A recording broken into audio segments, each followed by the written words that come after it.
It's good to know somebody that knows somebody.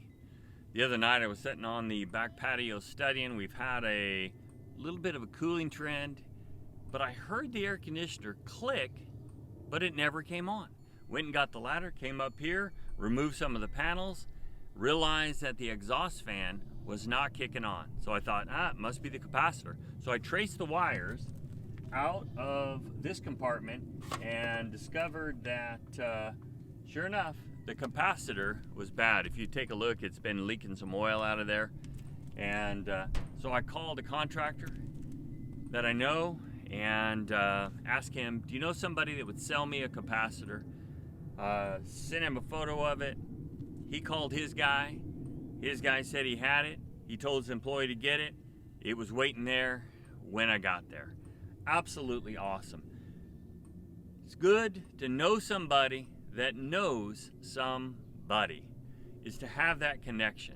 I didn't know the guy directly, but I knew a guy that knew him. What has this got to do with anything? Well, in the world that we live in today, it's really good to know somebody that knows somebody. And what am I talking about? It's good to have Jesus as your intercessor. And that's the devotional today, is Jesus as our intercessor. And it is Hebrews 7:25. It says he ever lives to intercede for them. And so Jesus is making intercession for us. What's also exciting about this, and the devotionalist points this out, is in Romans 8:26 and 27. It says, likewise the Spirit also helps our infirmities, for we know not what we should pray for as we ought, but the Spirit itself makes intercession for us with groanings which cannot be uttered. And he that searcheth the heart knoweth what the mind of the Spirit, because he maketh intercession for the saints according to the will of God. So it's like, I don't even know what to ask. So when it comes to these capacitors, there's all kinds of numbers on there. There's terminology I don't even know. I didn't know what to ask.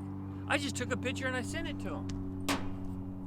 That's a language in a world that they live in, not me.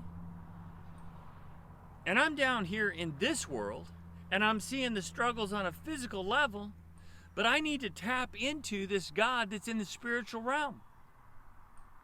How do I do that? Well, I'm thankful that the Holy Spirit takes what it is that I'm saying and that I'm feeling, and the situation that I'm in, delivers it to God. And Jesus is interceding on my behalf. Not only demonstrating love for me on the cross, not only making that available to me at salvation, but now in my everyday prayers, he's interceding. We've got the Trinity that is working together for us. That is so awesome. I call the contractor. He calls his supplier. The supplier talks to his staff.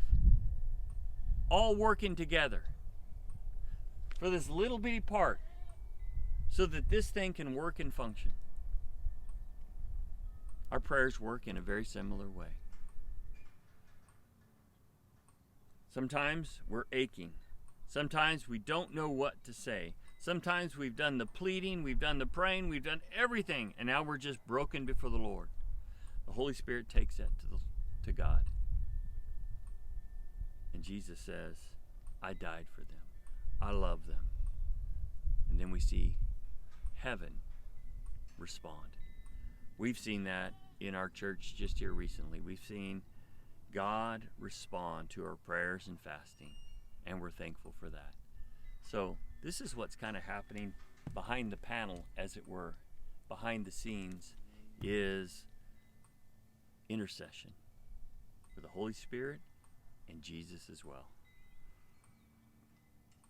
Be faithful during these times. See how important prayer is? Let's spend more time in prayer, that we can take advantage of what the Trinity has set up. May God richly bless you. Thank you so much.